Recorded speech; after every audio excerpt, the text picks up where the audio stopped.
तुम्हारी वजह से संध्या के बाबा की मौत हुई है। डॉक्टर पुष्पा निगम ये यहाँ क्या कर रही है? ये तो युवराज जागीरदार है। जी मैं संध्या, युवराज की पत्नी। क्या?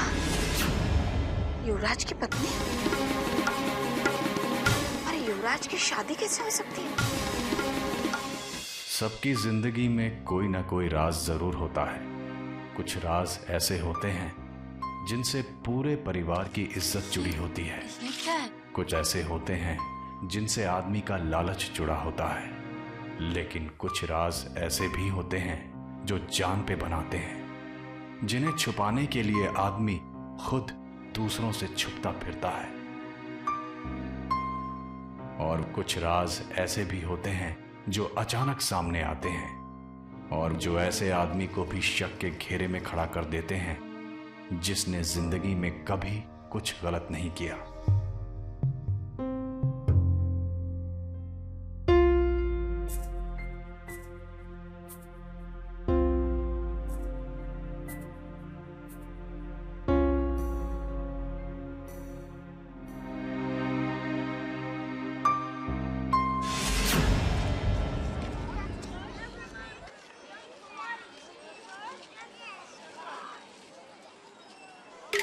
इस साल बड़ी गर्मी है, लगता है बारिश नहीं हुई। अपनी तो किस्मत ही फूटी है, ऊपर वाला भी पानी नहीं देता और म्युनिसिपालिटी वाला भी पानी नहीं देता। और बता, तेरा बेटा कहाँ गया है? काम पे गया है क्या? मेरा बेटा और काम? अरे आवारागर्दी से फुर्सत मिलेगी तब तो काम करेगा ना। एक बात बता मौसी, ये जो तेरे घर पे आदमी आया है ये कौन है? समझ गई, जासूसी करेगी तू मेरी? हाँ बोल, जासूसी करेगी? भड़कती काहे को है मौसी? मैं तो बस ऐसे ही। चुप कर चुट्टी कहेगी, अपना घर तो संभलता नहीं, मेरे घर पे निगाह गड़ा के रखेगी क्या? अब दोबारा मेरे घर में झांक कर देखा ना तो तेरे ये सारे बाल उखाड़ कर तेरे हाथ में दे दूंगी। ए मौसी, जबान संभाल के बात कर, तेरी उम्र का लिहाज कर रही हूँ। नहीं तो क्या करेगी तू मेरा? क्या करेगी? निकल जा यहाँ से, जाती है ये लगाओ। दोबारा अगर मेरे घर पे आई ना तो तेरी टांगे तोड़ के तेरे हाथ में दे दूं। हाँ हाँ जानती हूँ, तेरी बेटी रोज नए आदमी को फंसाती है। आज भी कोई नया मुर्गा लाई होगी। अरे हम अपने घर में कुछ भी करें, तेरे बाप का क्या? और तुम बिना मेरी बात सुने जा रहे हो? प्लीज एक बार मेरी बात। मुझे तुम्हारी कोई बात नहीं सुननी। बाहर तुम्हारी माँ ने तमाशा शुरू कर दिया। मैंने तुम लोग को कितनी बार कहा है कि मुझे ये सब पसंद नहीं है, लेकिन कोई मेरी बात सुने तब ना। तुम लोग है ना कभी नहीं बदलोगे। भगवान के लिए मेरी बात समझने की कोशिश करो।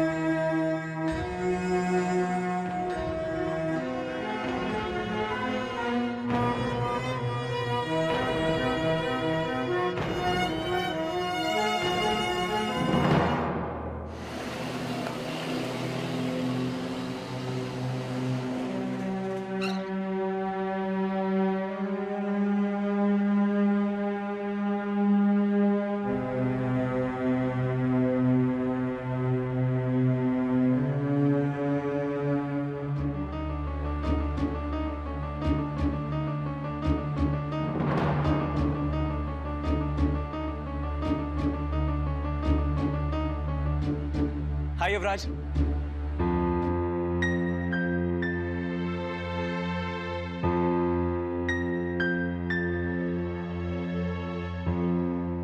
अरे संभल कर। Thank you. तुम लोग मंदिर से इतने जल्दी कैसे वापस आ गए? और युवराज को क्या हुआ? मैंने उसे हाय का कोई जवाब ही नहीं दिया और तुम्हें यहाँ अकेला छोड़कर आगे चला गया। रास्ते में लड़कर आ रहे हो क्या? नीरज तुम कितने सवाल करते हो। नहीं, मैं और युवराज लड़कर नहीं आए। मंदिर में भीड़ कम थी इसलिए दर्शन जल्दी हो गए और इसलिए हम घर भी जल्दी आ गए। लेकिन तुम ये परफ्यूम लगाकर तैयार होकर कहाँ चल दिए? ऑफिस और कहाँ। अब घर पर बैठे बैठे कोई मुझे मुफ्त में तो खिलाने वाला है नहीं और आजकल लोग मेरे जोक पर खुलकर हंसते भी नहीं है। इसलिए बेहतर यही होगा कि मैं उनके इशारे को समझूं और काम पर लग जाऊं। इसलिए आज से ऑफिस शुरू। एक बहुत ही इंपॉर्टेंट मीटिंग फिक्स की है, जिसके लिए मैं ऑलरेडी लेट हो चुका हूं। इसलिए आओ, तुम्हें तुम्हारे कमरे तक छोड़ देता। नहीं नहीं, मैं यहीं हॉल में बैठूंगी। तुम बस ये प्रसाद ले। Thank you. ऑफिस का पहला दिन और प्रसाद भी मिल गया। ग्रेट। आर यू श्योर तुम्हें यहीं बैठना है? आई एम श्योर, मैं यहीं हॉल में बैठूंगी। अब तुम निकलो वरना तुम्हें देर हो जाएगी। आओ, तुम बैठो आराम से।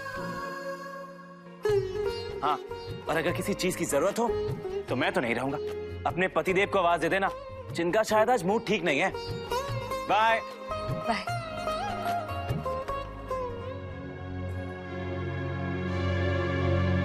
युवराज वाकई कुछ परेशान लग रहे थे, पता नहीं क्या बात है।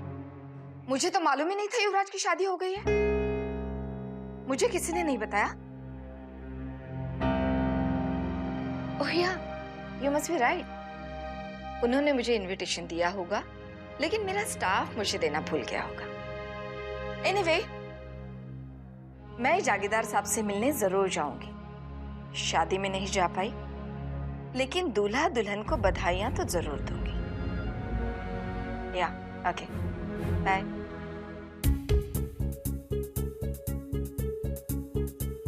इसका मतलब वाकई युवराज की शादी हो गई है,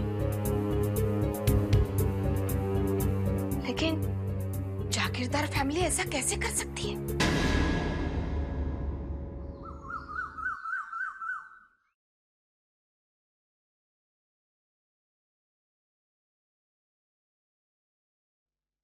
सुनी चाची,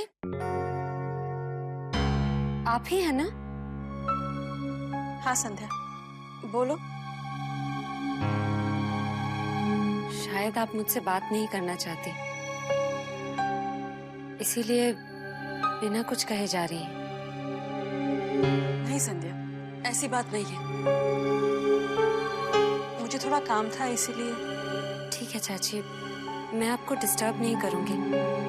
बस ये प्रसाद ले लीजिए। शादी के बाद आज पहली बार मैं और युवराज मंदिर गए थे। संध्या बेटा, हमें प्रसाद नहीं मिलेगा? जरूर मम्मी जी।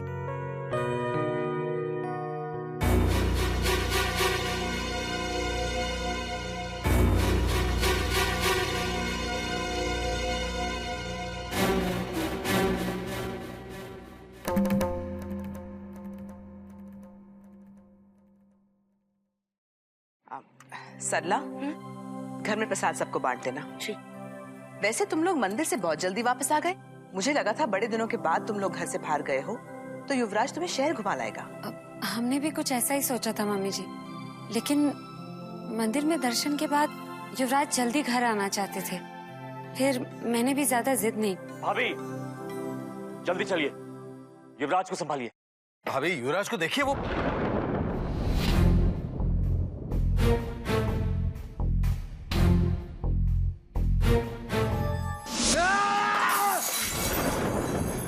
डॉक्टर देखना, वो डॉक्टर चुप नहीं रहेगी। वो डॉक्टर चुप नहीं रहने वाली, वो सबको बता देगी।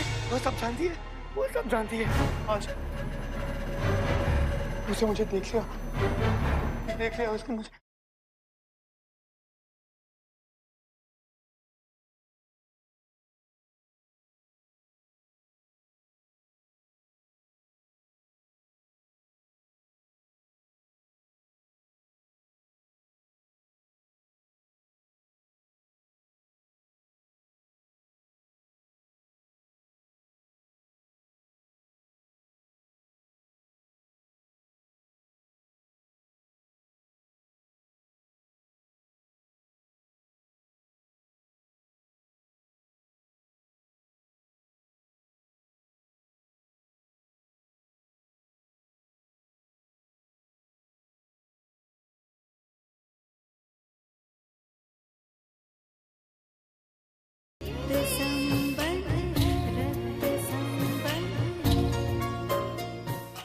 जल्दी चलिए, युवराज को संभालिए।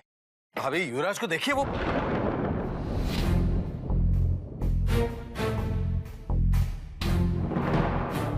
क्या हुआ युवराज को? मम्मी जी गाड़ी में भी युवराज बहुत परेशान लग रहे थे। क्या बात है?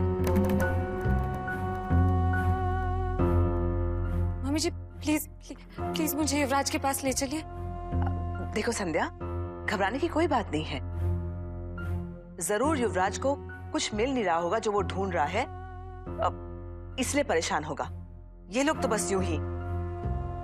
मैं ऐसा करती हूँ, मैं वहां जाती हूँ और देखती हूँ उसे क्या चाहिए, फिर तुम्हारे पास भेज दूंगी। तुम शांत हो जाओ, बैठ जाओ यहाँ पर, बैठ जाओ।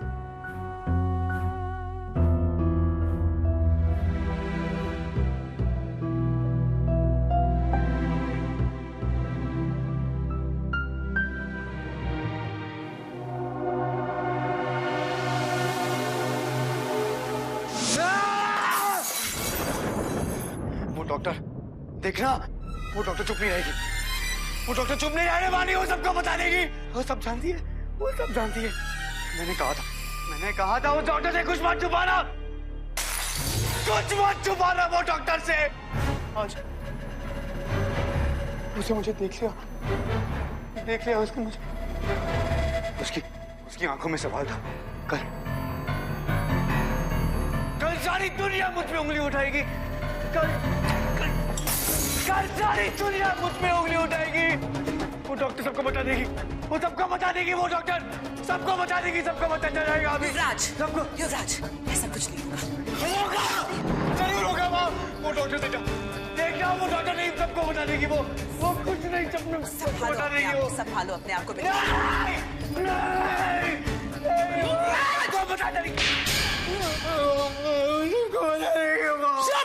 सबको बता देगी। एकदम चुप।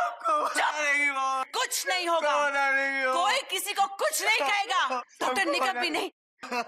तुम बस अपने आप को संभालो। तुम्हें भरोसा है ना हम पर? यकीन रखो, सब ठीक हो जाएगा मेरे बच्चे, सब ठीक हो जाएगा। बस भरोसा रखो, सब ठीक हो जाएगा। कोई किसी से कुछ नहीं कहेगा, सब ठीक हो जाएगा।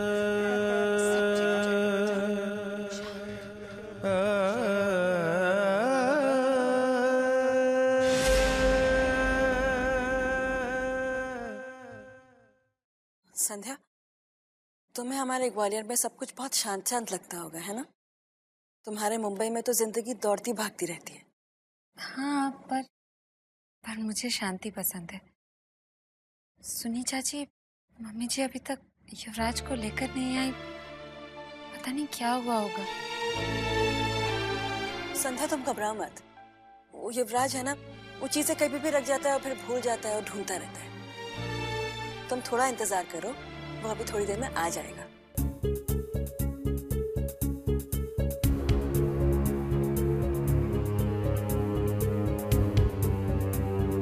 कौन?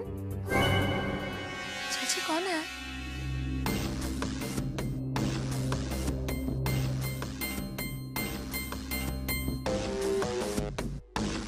चाची कौन है?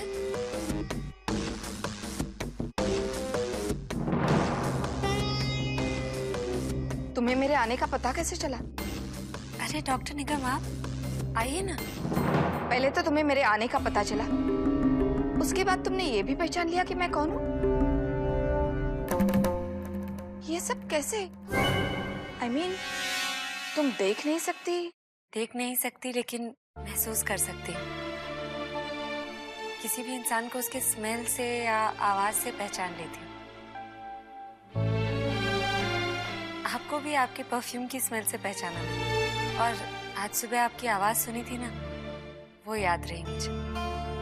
I must say your senses are very strong. भगवान ने आंखें छीन ली तो बस ये काबिलियत दे दी, शायद इसलिए कि मैं उन पर ज्यादा गुस्सा न करूं। खैर, आप यहाँ कैसे?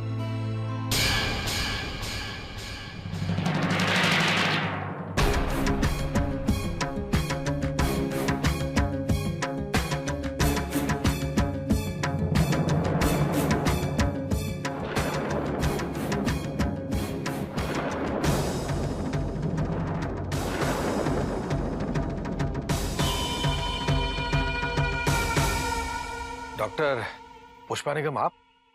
What a pleasant surprise. कोई बीमार है?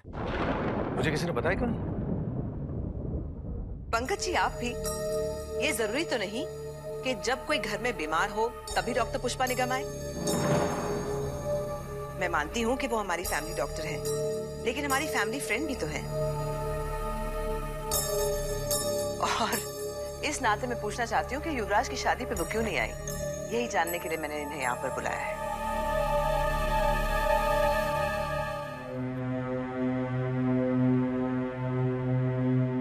संध्या, हम लोग कमरे में जाकर बैठते हैं। युवराज वहीं पर आ जाएंगे। आजा।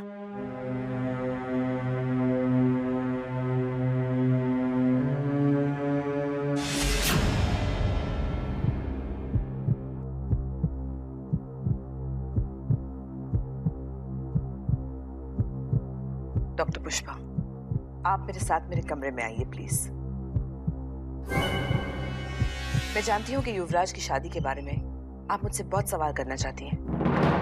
मैं उन सब का जवाब दूंगी इत्मीनान से, लेकिन यहाँ नहीं। मेरे कमरे में चलिए आप आइए मेरे कमरे में मेरे साथ आइए आइए।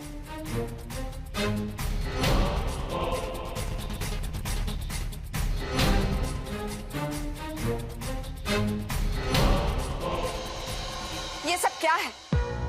युवराज की शादी कैसे करवा सकते हैं आप? डॉक्टर पुष्पा, जरा धीरे से बात कीजिए। इस कमरे में मौजूद लोगों के अलावा इस घर में युवराज के राज के बारे में कोई नहीं जानता।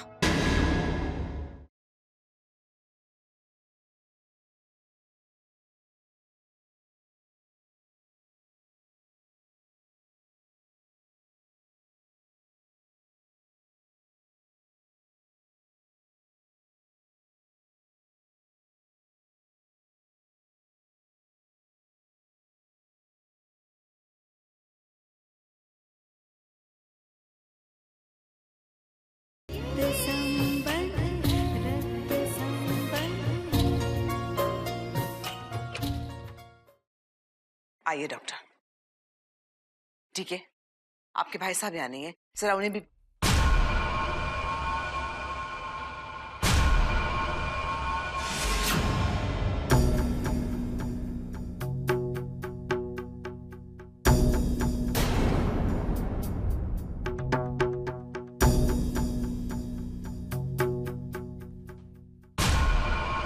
दादा साहब, ये सब क्या है? युवराज की शादी कैसे करवा सकते हैं आप? डॉक्टर पुष्पा, जरा धीरे से बात कीजिए। इस कमरे में मौजूद लोगों के अलावा इस घर में युवराज के राज के बारे में कोई नहीं जानता। इस घर के नौकर तक नहीं। अगर किसी ने कुछ सुन लिया तो गड़बड़ हो जाएगी। समझ रही है ना आप? नहीं समझ रही हूं मैं। मेरी समझ में कुछ नहीं आ रहा है। आप लोगों को याद है, आपने मुझसे वादा किया था कि युवराज को एक नॉर्मल बच्चे की तरह पालेंगे, उसे बड़ा करेंगे, लेकिन उसकी शादी कभी नहीं करवाएंगे। मुझे नहीं पता था आप लोग अपना वादा भी तोड़ देंगे। और हमें भी ये पता नहीं था कि हमें अपने ही बेटे की शादी करवाने के लिए बाहर वालों की इजाजत लेने की जरूरत पड़ेगी। मत भूलिए कि ये हमारे घर का मामला है और आपका इससे कोई वास्ता नहीं। वास्ता है मिस्टर पंकज। आपके बेटे की शादी के साथ मेरा भी वास्ता है, क्योंकि जिसने आपके बेटे की डिलीवरी अटेंड की वो डॉक्टर मैं थी। जिस डॉक्टर ने आपको बताया कि आपका बेटा नॉर्मल नहीं है वो मैं थी। आपके बेटे की सच्चाई छुपाने के लिए अपने नौकरी तक की परवाह नहीं की वो डॉक्टर मैं थी। और आपके वादों पर यकीन रखने की गलती करने वाली भी मैं ही थी। आप गुस्सा क्यों हो रही हैं? हमें अपने बेटे के लिए जो ठीक लगा हमने किया। ठीक लगा? एक मासूम लड़की को इतना बड़ा धोखा देना, उसकी जिंदगी के साथ खिलवाड़ करना आपको ठीक लगा? एक मिनट डॉक्टर पुष्पा निगम, ये आपसे किसने कहा कि हमने संध्या को धोखा दिया है? ये भी तो हो सकता है कि हमने संध्या को युवराज के बारे में सब सच बता दिया हो और वो अपनी मर्जी से इस रिश्ते के लिए राजी हुई हो। मिस्टर पंकज, अगर ऐसा होता ना तो आप मुझसे यूं बंद कमरे में बात नहीं कर रहे होते। अगर ऐसा होता तो आज मुझे मंदिर में देखकर आपका बेटा मुझसे नजरें चुराकर यूं भाग नहीं गया होता।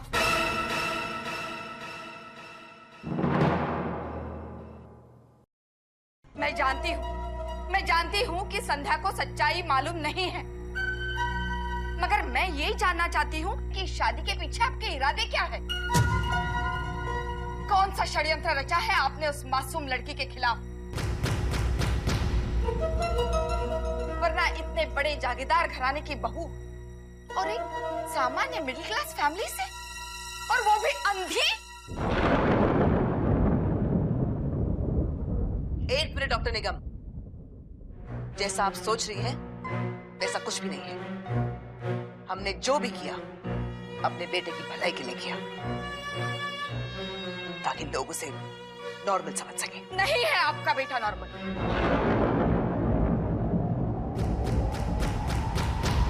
वो जन्म से ही सामान्य नहीं है, ना वो आदमी है ना औरत।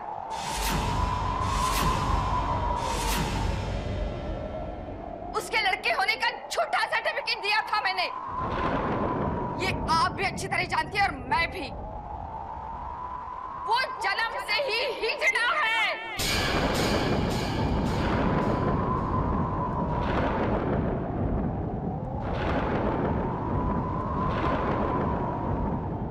कुछ राज ऐसे भी होते हैं जिन्हें इंसान अपनी पहली सांस से लेकर आखिरी सांस तक छुपाना चाहता है। ऐसे राज जिनको सुनकर सुनने वाले के होश उड़ जाए। डॉक्टर निगम ने संध्या से कुछ नहीं कहा, बहुत अच्छा हुआ।